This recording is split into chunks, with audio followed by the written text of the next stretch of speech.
વડોદરા શહેરમાં સામાજિક જવાબદારી અને માનવ સેવાના ભાવનું એક પ્રેરણાદાયક ઉદાહરણ જોવા મળ્યું છે. ટીમ સહાય ટ્રસ્ટ વડોદરા દ્વારા વૃદ્ધ અને નિરાધાર મહિલાઓ માટે ખાદ્ય સામગ્રી કીટનું વિતરણ કરવામાં આવ્યું હતું. વિજયનગર ખાતે પહાડી કાળકા માતાજીના મંદિર નજીક કોમ્યુનિટી હોલની ગલીમાં આયોજિત આ કાર્યક્રમમાં 60 વર્ષથી વધુ ઉંમરની 75 ગંગા સ્વરૂપ બહેનોને ખાદ્ય સામગ્રીની કીટ અર્પણ કરાઈ હતી.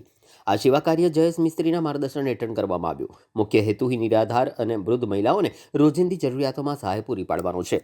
આ કાર્યક્રમ પ્રસંગે લોકસભાના સાંસદ અને પ્રદેશ યુવા મોરચાના પ્રમુખ ડોક્ટર હેમાંગ જોશી વિશેષ ઉપસ્થિત રહ્યા હતા. ટીમ સહાય ટ્રસ્ટ દ્વારા સતત કરવામાં આવતા માનવસેવી કાર્યોની પ્રશંસા કરવામાં આવી છે.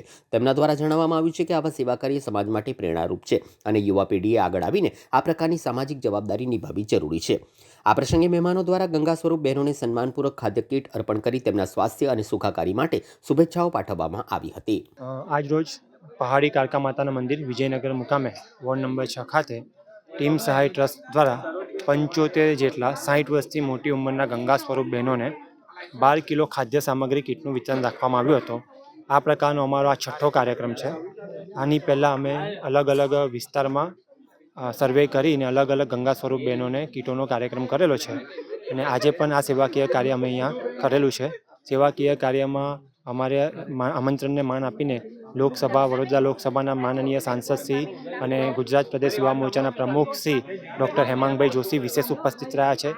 સાથે સાથે સંગઠન મહામંત્રી શ્રી જસવંતસિંહ સોલંકી બાપુ ઉપસ્થિત રહ્યા છે. આ જે પ્રાંગણ છે પહાડી કાળકા માતાનું મંદિરના પ્રાંગણના મુખ્ય પૂજારી મહેશભાઈ ઉપાધ્યાય સાથે ઉપસ્થિત રહ્યા છે. GIPCL કંપનીના HR ડિપાર્ટમેન્ટના CGM હિતેન્દ્ર રાવ સાહેબ પણ ખાસ ઉપસ્થિત રહ્યા છે. શિક્ષણ સમિતિના ઉપાધ્યક્ષા અંજનાબેન છે, હીરાભાઈ કંજવાણી છે, હેમિસાબેન ઠક્કર છે, તુષારભાઈ શાહ છે. સાથે એવા તમામ સોશિયલ વર્કરો છે કે જેઓ અમારી સંસ્થા સાથે જોડાઈ અને આ કાર્યક્રમ અમને સફળતાપૂર્વક પૂર્ણ કરવામાં મદદરૂપ થયા છે. છેલ્લા ઘણા વર્ષોથી તમામ યુવાનો સાથે મળી અને વિવિધ પ્રકારના સેવાકીય કાર્ય કરતી સંસ્થા એટલે ટીમ સહાય ચેરિટેબલ ટ્રસ્ટ દ્વારા આજે ગંગા સ્વરૂપ બહેનોને 75 જેટલા ગંગા સ્વરૂપ બહેનોને રાશનની સહાયની કીટ એનું વિતરણનો આજે કાર્યક્રમ યોજવામાં આવ્યો હતો. અને આ કાર્યક્રમમાં મારે અમારા માનનીય સંગઠનના મહામંત્રી વડોદરા શહેર જસવંતસિંહજી અને ચૂંટાયેલી પાંખ અને સંગઠનના તમામ હોદ્દેદારો સાથે આપણા એક GIPCLના આપણા જે CGM HR રાવજી અને તમામ લોકો સાથે મળી અને આજે તમામ ગંગા સ્વરૂપ બહેનોના આશીર્વાદ લેવાનું અમને તક પ્રાપ્ત થઈ.